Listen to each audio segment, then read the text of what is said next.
for XR2 owners as we get a full complement of lights and a flashing red light as well, and still a red light on there, but we'll let that one go as the cars make their way down towards Duffus Dip for the first time. Coates against Bremner. Who's it going to be?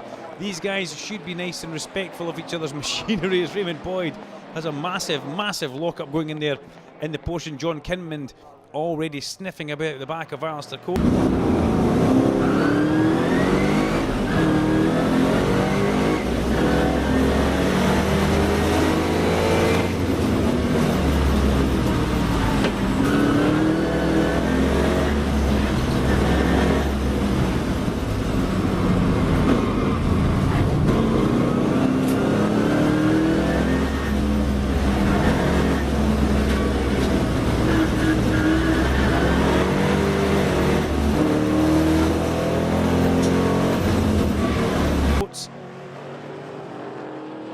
Just listening to those cars, don't they sound absolutely fabulous?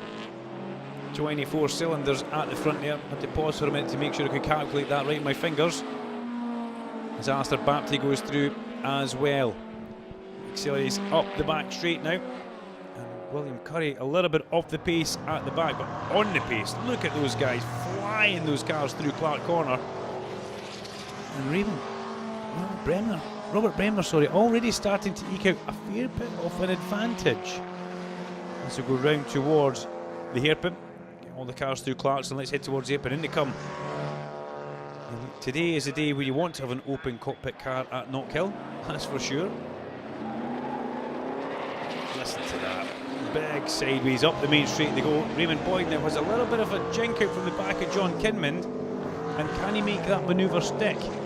Bruce Mitchell, the first four-cylinder car, then Jimmy Crowe behind him. Mario Ferrari goes through, and Alistair Bapty. Bapty a little bit off the pace in qualifying. We've got to say that. We expected Alistair to be a little bit further up. At the last meeting, reverse direction, he was absolutely flying. As you see Raymond Boyd trying to post the blue Porsche. Blue Porsche, the turbocharged car now, up the inside of John Kinmond. Nope, not to be. Very close though, as they go through turn 3 McIntyres. And that lovely big licking flame coming out the back of Raymond's car. Up the back straight they go for this time of asking. Oh, big bit of sausage curb and apex curb as they go through there. And yeah, that looked a little bit wild for Robert Bremner. Robert was telling us these cars are built to the FIA spec, so they've got to run on historic tyres. So if you get a chance, have a look at the tyres that these big V8s run on. They don't, and you would imagine they don't give you much in the way of grip. They look like a very historic style of tyre. Having their FIA papers, well, it makes them proper, but it means you need to run those tyres, and yeah, golly gosh, they don't look like they're going to give you much in the way of grip as they come down. Alistair Coates now pulling away a little bit from John Kinmond in the ex-Walkinshaw run Rover SD1. Onto the brakes for McIntyres and accelerate out there. So important that corner. McIntyres, if you run into it too quickly, you run into the gravel on the exit. If you don't go into it quick enough, you end up becoming lame round about here, because the driver behind you will gather momentum all the way through the Butchers and Chicane complex. Lovely V8 sound heads towards the open. Coates is under big pressure from Kinmond. Raymond Boyd a little bit floating in no man's land from John Graham and Bruce Mitchell right now. And Bruce Mitchell is another man that we need to do a little bit of talking about, because he had a dreadful last meeting. Absolutely dreadful. The car seemed to be kind of stopped more than it was going. And Bruce will acknowledge that that's the truth in us saying that. So we thankfully see him back on form and going quite quickly at this stage of the race. We won't put the commentator's curse on him, we promise. Bremner over the crest of Duffus Dip. Down through the left-hander. Big steep drop that. Really steep on the inside there. Almost steeper on the inside than it is on the outside, where Raymond Boyd is now. And look at those guys, absolutely inch perfect, not abusing the cars too much and not abusing the track limits either as they come through. John Graham in that green TR8. Over the crest hill he goes. And credit to Bruce Mitchell, he's hanging in there, isn't he? Jimmy Crowe, where are you? You should be next car through. There you go. Jimmy Crowe always having a bit of a tug of war with his wife Anne to try and get new tyres for every single race meeting, or maybe every single race at every single race meeting. It's always funny to watch as they go up the back straight and make their way through Clark Corner now. Sun glistening off the roof of that Mark 1 Escort. And away we go.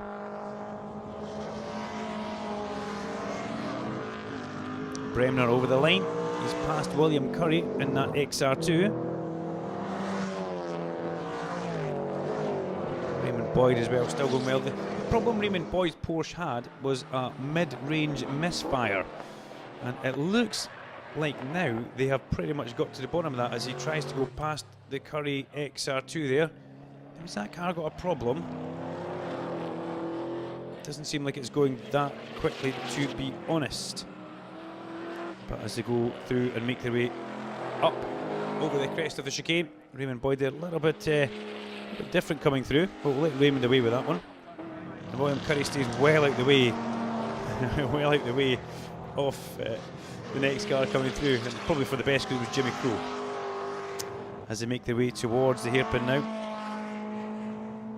You can see the heat haze over the circuit there just now, just exactly how hot it is at Knockhill. Track temperature for these guys, 38 degrees. That's a lot of track temperature, a lot of track temperature. As they head round towards the hairpin once again. There's your leaders going towards Duffy's Dip though.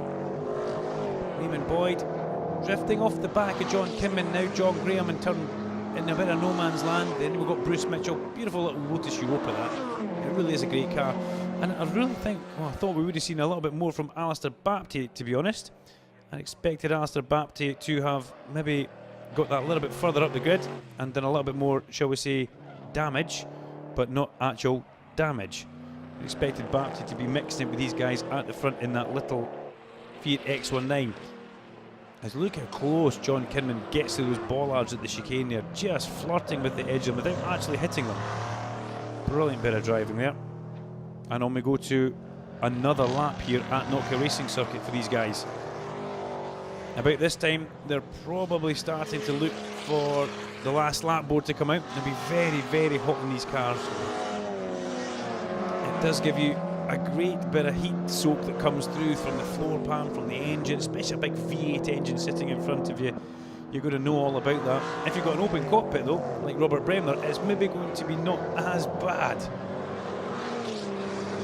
Let's see if they get on. William Conway now. We've not spoke too much about William in the little Mini. Always got a soft spot for a Mini. There's Duncan O'Neill just ahead of him there in the XR2. How many people at a Mini is their very first road car? Who's putting their hands in the air right now? Yep, that's me as well. Conway up the back straight there, and they're going to have to watch because the race leader's coming up behind these guys, so the blue flag will be getting displayed for these guys whilst they're in a bit of a battle themselves. As they go round towards the Ipin. Coates now has got Kinman problems as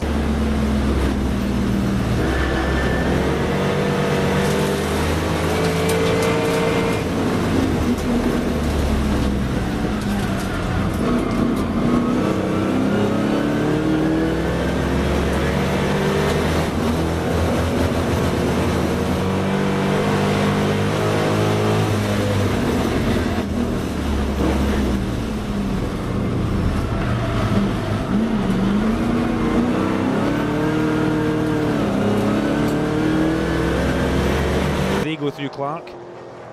Big time problems for him. And on we go to beat another lap. William Conway did get past Duncan O'Neill, and he also was very gracious to let the leader go past as well.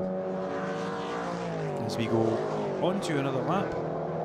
Good to see Bruce Mitchell car still going. I'm going to say that, the yellow Lotus Europa in the background coming up the main straight there. We just changed camera angle before we saw him. But Bruce will be exactly willing out the last lap board, one would imagine. Just look at Alistair Coates coming through there. Alistair's put a bit of a gap between himself and John Kinman now. And where's that smoke coming from in John Kinman's car? That's a little bit worrying. That just happened as he went through the left-hander. Has he sprung a leak there? Has something gone wrong? As through Clark Corner they come. It's John Kinman we want to see coming through, because John had a retirement reverse direction as well, and that smoke seems to have disappeared now. So whatever it was, it wasn't for the best. Martin Ramsey there, number 33 in the XR2. stays well out the way of the leader. What's happening at the hairpin? Whoa, that's what's happening. Look at the understeer on that. John Kimmond come from a way back. And that, ladies and gentlemen, is what we call understeer. You could almost hear the front of that car bouncing or chapping as it come through the corner there. John had a...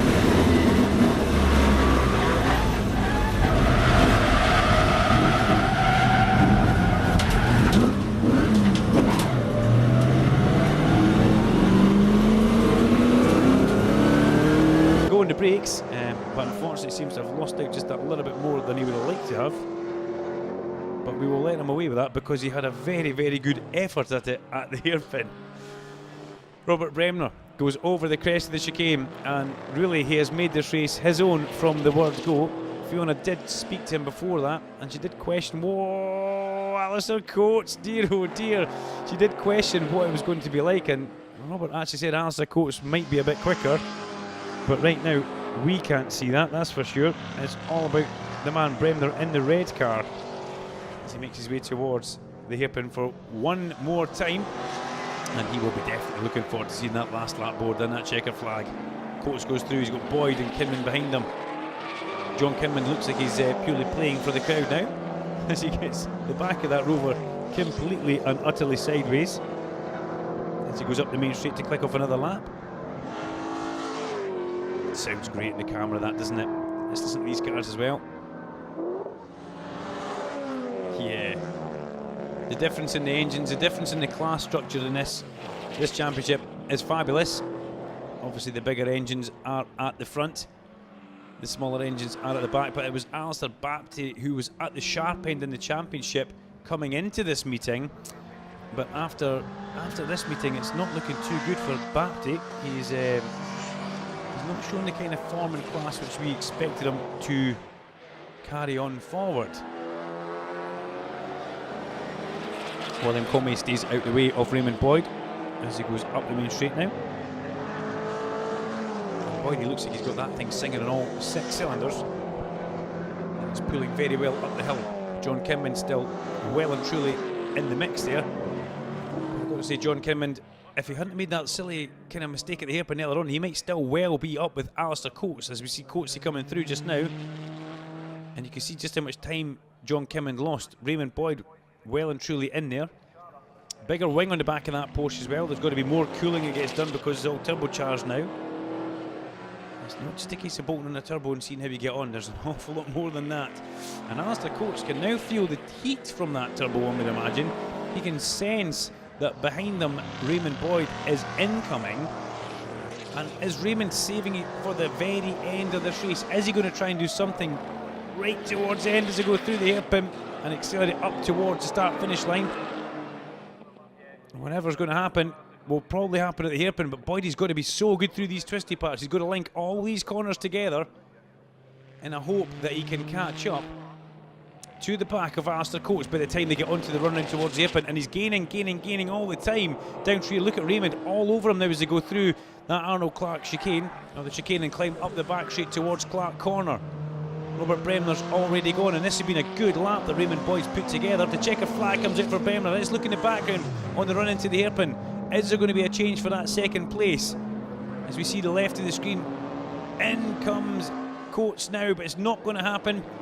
Raymond Boyd tried, and hang on, it's not over yet. Raymond Boyd has a little bit of a look to the inside, but had to lift out the throttle pedal there. Alistair Coates takes second place. Raymond Boyd does take third place on the road, and John Kinman, after a rather excitable race, comes home fourth on the road. William Comey takes a checkered flag as well for Michael Longstaff in the midget and John Graham. So let's hand back down to little Fee in the pit lane, and she can give us all the updates that need to be said.